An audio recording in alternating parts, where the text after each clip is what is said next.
Padres baseball from a quadrangle to a diamond. We're counting down the home opener against the World Series champions, the Atlanta Braves. And, of course, a lot of excitement building there around the park. So CBS 8's Chris Groh joining us live now at Petco Park. There, right at the diamond. Yeah. A pretty good gig you have going on this morning, Chris. Right on the warning track. I mean, I got to be honest. In my short little T-ball career, I don't think I actually ever hit the ball out to the warning track.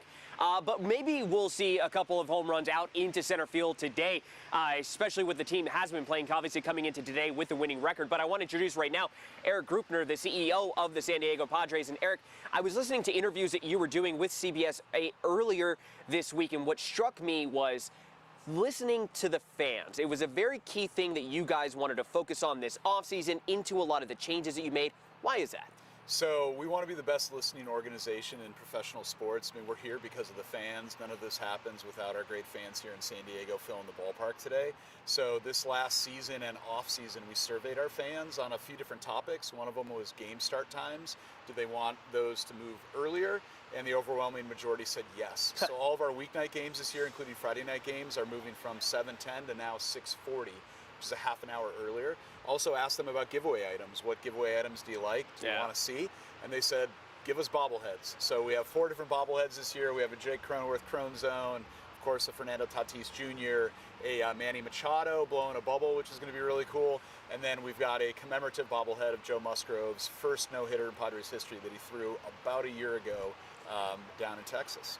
That's awesome. And there really is such a really cool San Diego vibe when you get here. I think sometimes when you go to Major League Baseball ballparks, or maybe even sometimes NFL, NBA, whatever sport it is that you're watching, you almost feel like you're removed from the city. But when you're here, you're not only downtown, you feel like you're in San Diego. What goes into that? You told me, I mean, that's been a decade's worth of work. Yeah, it has. I mean, it really goes all the way back to '98 with our last World Series team and Prop C. And the promise at the time was that if this ballpark got built, it would become more than a ballpark, and that meant it would be a catalyst for the redevelopment of downtown. So as you talked about, downtown has grown up around the ballpark, Gas Lamp, East Village, a lot of great places for fans to come before and after the games. And then we've brought the best of San Diego with food and beverage here into the park as well. So excited to show off some new things this year. I understand you guys saw the hot chicken sandwich earlier. yeah. Still cleaning it off my face right now. Yeah, pretty fantastic. But we're proud to show off the best culinary tastes throughout San Diego here at Petco Park.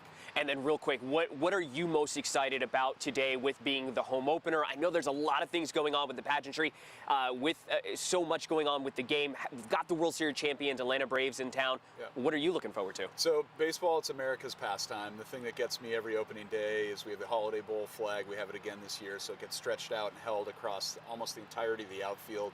And then we get the flyover. Yeah. And a good reminder this day and age, it's cliche but true, freedom isn't free. And especially here in San Diego with our military community, to be able to honor our country, honor our armed service members, men and women that defend this country. I love the pageantry. I get chills with the flyover and love celebrating America. Awesome. Well, Erik, thank you so much for joining us. And I know you've got a very busy day. Again, you're probably going to be here way past midnight, probably into tomorrow, right? You're just going to kind of wake up in your office and, hey, you got the Atlanta Braves back in town again, obviously with the series opener. Yeah, fantastic. Can't wait to get it started. That's awesome. It's what they work for. It's what they live for, and they really do such a great job here. This has been a fantastic morning, but an important reminder for you guys at home again. Gates are going to open at 3 o'clock, first pitch 5:10 p.m., but they want you in your seats at 4:30 so that you can see that flyover, so you can hear that national anthem, so that you can get in all of that pageantry. Stuff that you really only feel that specialness, when it comes to that home opener, that opening day atmosphere. Don't want to miss it. Yeah. Unless you grab in a chicken sandwich. you do want the chicken sandwich. Chris, I'm so glad you asked him that question because, what a great response. Like, he knows San Diego so well. So we are a military community. I want you to ask him, if you could, as far as, the home opener, we know it was delayed. Does he think that affects anyone's, willingness to come to these games? Obviously, tonight's sold out. Has he noticed any change with this delay?